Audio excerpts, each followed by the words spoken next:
Hello there. So there is some question to what God is telling Moses about whether or not he was actually going to destroy the people of Israel or not. But it says that Moses fasted for 40 days and 40 nights, fell down before God and didn't drink water or eat food or anything for that time period, interceding for the people of Israel and for their sins. Now, there's a lot of questions about fasting, how to do it and all that kind of thing. A lot of people hear about the word fasting only when their doctor tells them they need to not eat or drink after midnight because of a procedure, or their animals are going to have something and they need to not eat or drink and that kind of thing. But it's really a good medical practice once in a while, even not spiritually, but just for your body's sake, sometimes to fast certain things. And it can be, for health reasons too. But God suggests that we fast for spiritual reasons, not for the way man kind of turned it into with pride and that kind of thing, sort of like, making yourself look miserable. Jesus points that out, making yourself look like you've been out working it. But just sticking with the Old Testament for a second, there's some passages I want you to look up.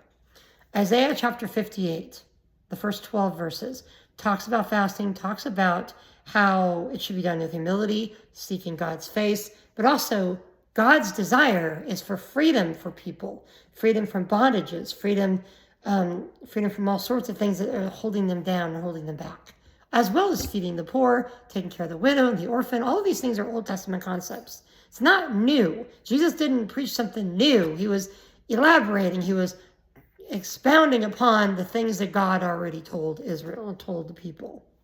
Zechariah chapter 7, 1-14 is an interesting passage as well. The people were not fasting truly for God, but for themselves at that point. Anyway, he commands them commands them justice, to be walking in kindness. And those are the kinds, goes back to the things that God told us on the mountain, to fear, respect, to have that reverence for God, to walk as you follow him, to love and desire to desire in the sense of breathing after the other person. But the reason you breathe is for them.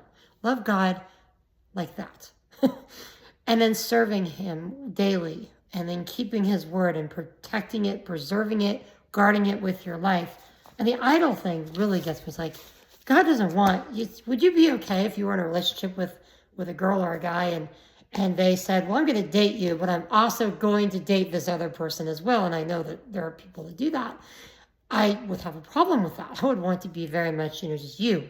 I'm only going to focus my attention on you. Because quite frankly, that's enough right there. Energy fully devoting yourself. As soon as I, asked my girlfriend out, that's now my wife, back in 2001. Well, technically it was 2000 that I asked her out in August. Anyway, wow, 24 years ago. I forgot what year it was. Anyway, at that moment forward, she was it. She was the one I wanted to marry, and that was it. There wasn't anyone else. And I've sold out to that. Like I still have to sell myself out to God and say, I'm going to be yours alone. Yeah, the world is going to tempt you away. The world is going to try to get you to, cling on to this idol and this idol while you're trying to serve God. You can't do both at the same time. Got to work on that relationship. Stay strong. And we will get this next week, some more chapters of Deuteronomy. God bless. Have a great day. Thank you for listening.